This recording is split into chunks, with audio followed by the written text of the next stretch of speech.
Minister Gwede Mantashe, I really appreciate this opportunity. And I must say outright, I have been looking for you.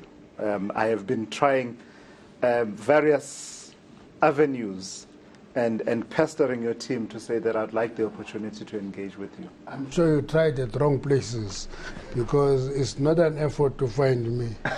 I'm here, I'm a citizen. I'm not going anywhere. Right. So the reason, though, I've been looking for this opportunity to engage you is that I don't think I need to tell you about the mood of South Africans around the energy issues, in particular the issue around a specific aspect of energy, electricity insecurity, where now load shedding has become almost the mainstay and the default condition in the country, such that when there's a day when there's no load shedding, we are all alarmed. So just for us to move from the same, basis of understanding, do you accept that this represents a major failure on the part of the government in which you serve, and you are a key cog in the machinery that has failed in this way? No, the reality is that if you look into energy as a portfolio, it is managed at 3 points in government. The main energy policies here were responsible for it. But ESCOM is in Department of Public Enterprises. And if you look into the developments, renewables are in the presidency. So that means management of energy is fragmented. Now, when there's fragmentation in an area that is a victim of being in crisis, you must know that you are going to struggle to manage that crisis, because you must coordinate these 3 points into intervening decisively. Now, if you talk about something called load shedding, it is primarily in ESCOM, and therefore it is in DPE, but we don't wash our hands and say it is not our business. It is our business, because people must have security of energy supply, and we have a responsibility over that. Now, that's why when we talk about it, we always make a distinction between energy security and energy crisis and base load crisis. And we think what we are dealing with here is base load crisis.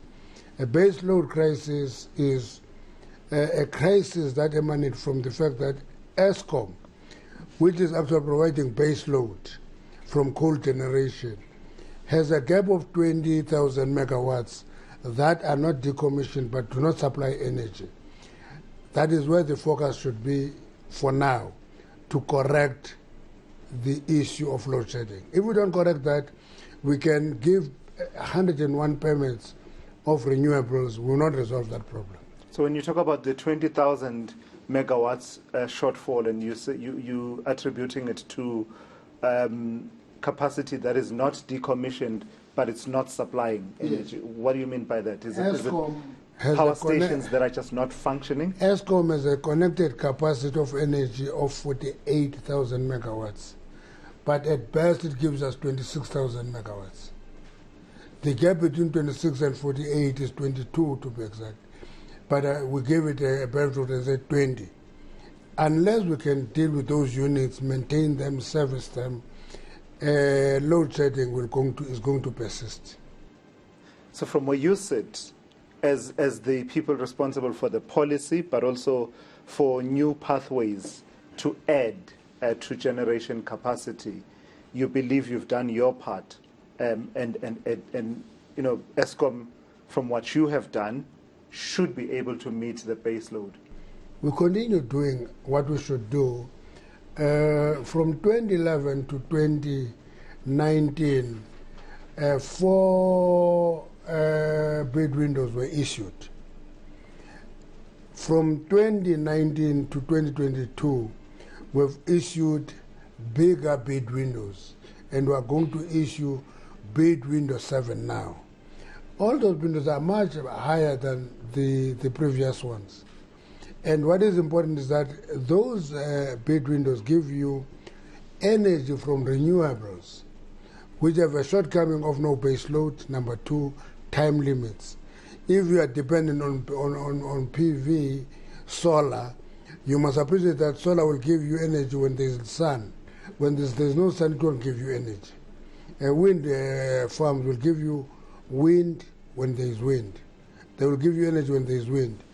That's why when we talk of energy availability factor, we say for renewables it is estimated between 25 and 30%.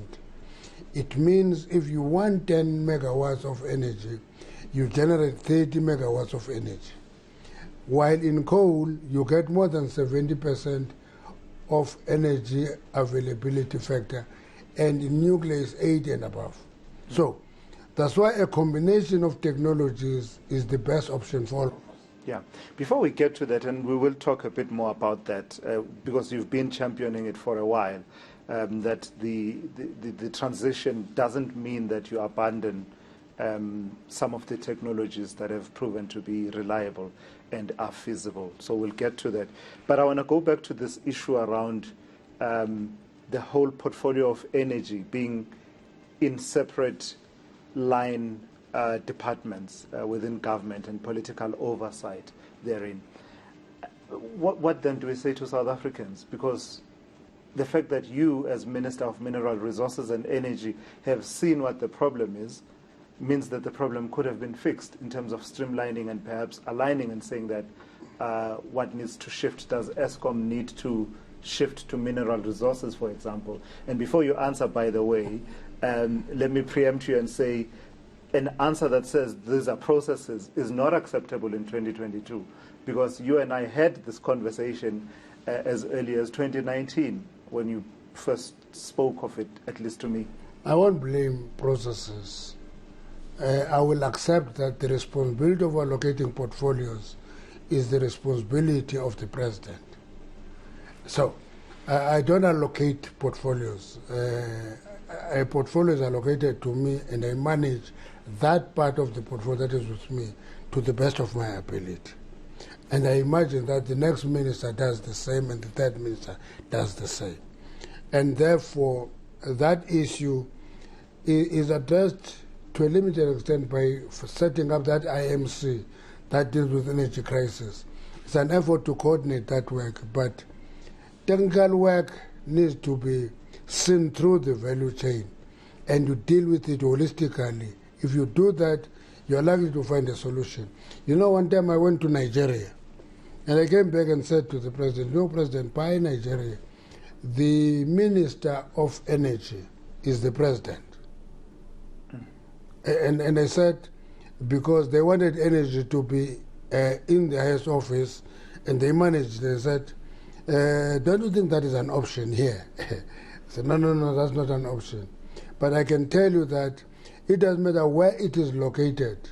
If it was located together, integrated, there would be a better capacity to deal with crisis in the energy space, because you would be able to intervene directly. Now, for example, even if I think that is service and maintenance of units, I have no authority to go to Eskom and call executives and say to them, "Guys, let's focus on this aspect." I can only raise it in the IMC, and that's it. That when I say that, I don't say I have no responsibility. I have a lot of responsibility. Yeah. Is it a problem of failing to drive this plant that we all accept that, you know, much of it is way past its sell-by date? I mean, Komati was decommissioned this week. Is it a matter of driving it as best as possible? Can I tell you something that will surprise you? Yeah. We went to Eskom, everybody talks of these persons that are gone past the sell-by date. And the reality of the matter is that they are not. You go to Sasol in South Africa, not in another country, you find that they have units that generate energy in Sasolburg that are 10 years older than the oldest power station in Eskom, and they are very efficient. So the quality of a car and the quality of a power station depends on the care you take for that power station.